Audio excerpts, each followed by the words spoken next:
أعوذ بالله من الشيطان الرجيم بسم الله الرحمن الرحیم۔ السلام علیکم ورحمۃ اللہ وبرکاتہ۔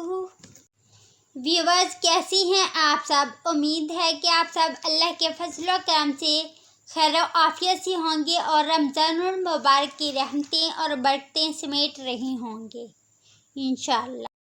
ویورز، آج میں ماہ رمضان کے 7 بڑے چوروں کے بارے میں بات کروں گی۔ شروع کرنے سے پہلے آپ سے ایک چھوٹی سی ریکویسٹ ہے کہ اگر آپ نے ابھی تک میرے چینل کو سبسکرائب نہیں کیا تو پلیز آپ میرے چینل کو سبسکرائب کریں اور ساتھ والے بیل آئیکن کو بھی پریس کر دیں تاکہ آپ کو میری ہر نئی آنے والی ویڈیو کی اپڈیٹ ملتی رہے۔ ویورز، ویڈیو کے اینڈ تک دیکھنا۔ ویڈیو اگر پسند آئے تو اسے لائک کرنا اور اپنے دوستوں کے ساتھ بھی شیئر کرنا۔ چلیے شروع کرتے ہیں۔ ویورز، رمضان المبارک کا نمبر 1 پہ سب سے بڑا چور ٹیلی ویژن ہے۔ یہ انتہائی خطرناک چور ہے۔ یہ آپ کا وقت چوری کرے گا اور آپ کو ماہ رمضان میں بیہودہ ڈراموں اور رمضان ٹرانسمیشن جیسی لغویات میں لگائے رکھے گا اور عبادت سے محروم کرے گا۔ دوسرے نمبر پر ہے بازار۔ یہ چور بڑا شاطر ہے۔ یہ آپ سے وقت اور پیسہ دونوں لے اڑے گا۔ یہ آپ کا ہاتھ پکڑ کر بے مقصد بازاروں میں گھمائے گا۔ رمضان المبارک کا تیسرا چور کچن ہے۔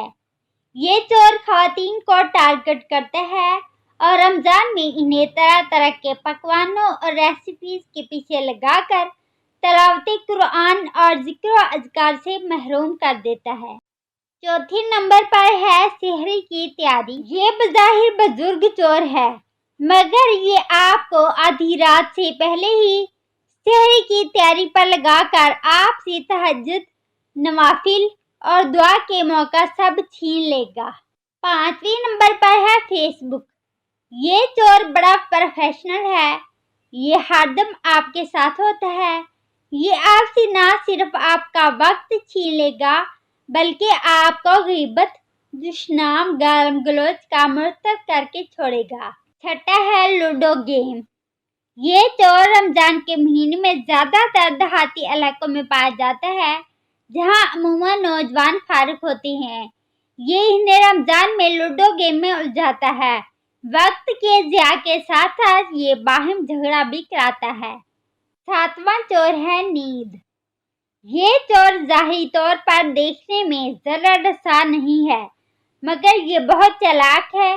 یہ آپ کو ماہ رمضان میں دھمکی دے کر دن کا اکثر حصہ سلائے گا اور آپ عبادتوں اور سعادتوں سے محروم ہوں گے۔ اللہ تعالیٰ سے دعا ہے کہ اللہ تعالیٰ ہمیں ان چوروں سے بچائے اور ان آفات سے محروم رکھے۔ اللہ تعالیٰ ہمیں ان قیمتی لمحات کو ضائع کرنے سے بچائے، ہمیں زیادہ سے زیادہ نیکیاں کرنے اور رمضان المبارک کی رحمتیں اور برکتیں سمیٹنے کی توفیق عطا فرمائے۔